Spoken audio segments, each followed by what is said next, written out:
What's your view on the minimum wage? Well, I think no one should be working full time in this country and be poor. And if you look at the minimum wage right now, it would not give you a livable wage in many, many parts of the country. To me, the issue is that if you just raise the minimum wage, there are going to be some businesses on the margins that have a hard time bearing those costs or reduce hours or reduce shifts in employment. And so to me, the way we lift the minimum wage is through the freedom dividend of $1,000 a month, $12,000 a year, which essentially gives everyone a $6 an hour raise immediately as if you're working full time. And this, instead of coming out of small business owners, this actually helps small businesses because we all have more money to spend. So your view is you would leave the minimum wage at $7.25 an hour? You think that's the right level at the federal level? Well, if anything, I might want to tweak it up a little bit, but I'd much rather lay the foundation through a freedom dividend. No one should be working and be poor in this country. So you created a bit of controversy, as you do sometimes, commenting on Shane Gillis, who was named as an SNL cast member, and then some of his very, objectionable, truly racist comments came out, which you objected to, but also said you didn't think that he should be fired. Just explain your thinking on that a little bit. I first find out about it, and I'm personally included in some of his offensive remarks. Yeah, he attacked you specifically. And so the first thing I did was I thought, who the heck is this guy? And then went and found some of his comedy, and I watched some of it with my wife. And I went through this whole complex set of reactions, truly. But I concluded that I did not think he was an evil person. And that he was a still forming comedian that had made some terrible and offensive jokes, and to me that did not rise to a level where he should lose his job. What really, I think in this country we become excessively punitive and vindictive around statements that people find offensive. That should not be necessarily a fireable offense, particularly if you're in an entertainment industry, which is something of a gray area of this kind of expression. This is at least where I came down. Yeah. And because I was personally called out as one of the people that he called these epithets, I said, look, I should express my point of view. I thought it could be a teaching moment and be positive if we could make it that. The New York Times ran a story which, cards on the table here, I thought was unfair, that basically quoted one person from the Asian American community saying that she was disappointed in your response. What have you found to be the response specifically from the Asian American community to the way that you handled this moment? Well, we're a very diverse community, and I would be shocked if everyone in the community agreed with the way I responded. I mean, that's what a community is all about, is that some people would say, look, you should have come down very, very hard. Some agree. That's what I'd expect. And the biggest thing I hope for is that people, whether they agree or disagree with me, they see where I'm coming from and that I'm coming at it from at least a good place. Yeah, I think the place you come at it is different than what at least some corners of the left, the way that they approach these things. Talk a little bit more about sort of just your view of cancel culture. What would be what is a fireable offense in the Andrew Yang world vision? Well, when I looked at Shane's work, he did not strike me as malignant or evil or as someone who truly was advocating for racist or hateful ideologies. To me, if you're advocating for those things, then that's way over the line, and you should lose your job for that sort of advocacy. Yeah. I think that cancel culture has really become sort of the source of fear for many Americans, where we live in a culture that you're somehow afraid that if you say the wrong thing that your life could be changed forever. And one thing a friend of mine said that was interesting, he said that everyone becomes angry at this individual and they lose jobs or lose opportunities and have their lives changed, and then we move on.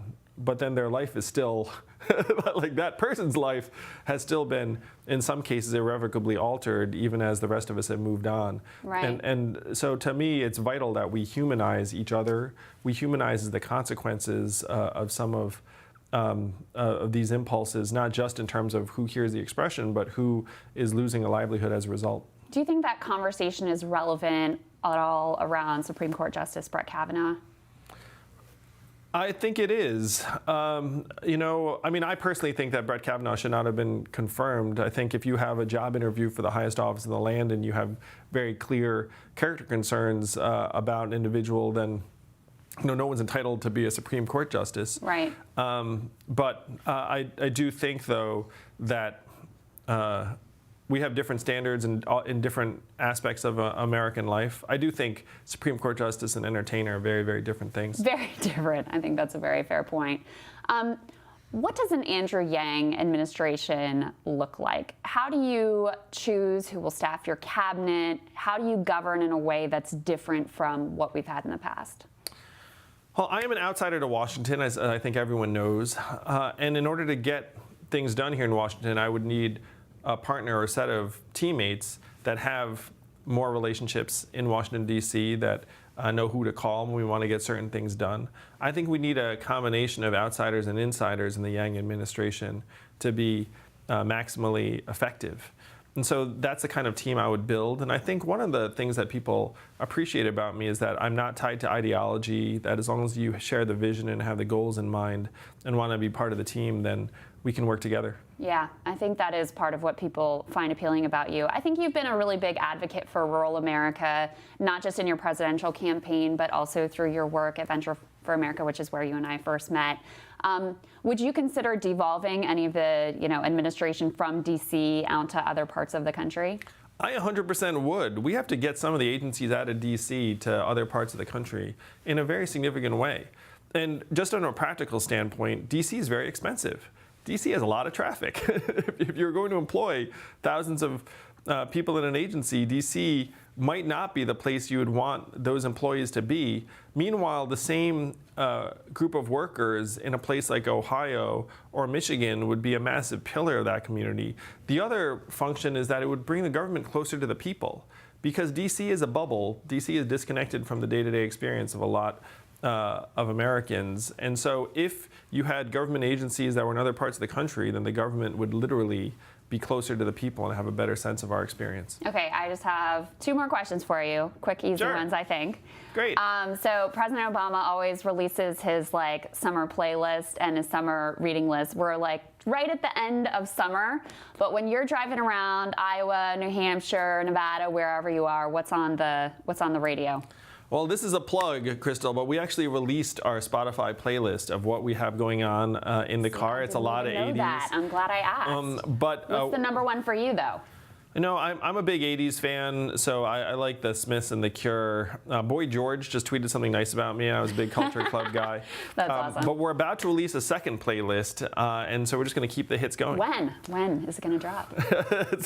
It's going to drop in the next couple of weeks. And how about summer reading lists? I'm sure you've been very busy. I don't know how much time you have had personally to read, but what's on the Andrew Yang must-read list other than my book, which you already very helpfully plugged? Thank you for that. Yes. People pass me books to read on the trail, and I want to read them all. I love to read, but my time right now is sort of scarce. Sure. And so the books I read now are books that are relevant to boning up on policies. So I read a climate change book in preparation for the town hall the other week. And right now, I have a foreign policy book in my bookshelf. I love synthesizing information. I enjoy it. I wish I had more time to read. Yeah. All right. This is truly the last question. What is Andrew Yang's version of the American dream? How do you tell the story of the American dream?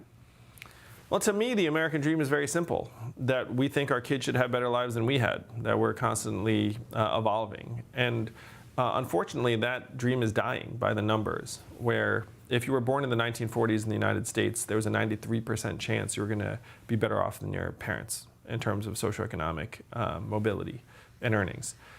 In the 1990s, if you were born in America, that's down to 50-50 shot, and it's heading in the absolute wrong direction. So the American dream is, can we look our children in the face and say, you're going to have it better than we had? And if we can't say that, then we're doing something very, very wrong. Andrew Yang, thank you. Great to see you. Great seeing you too, Crystal.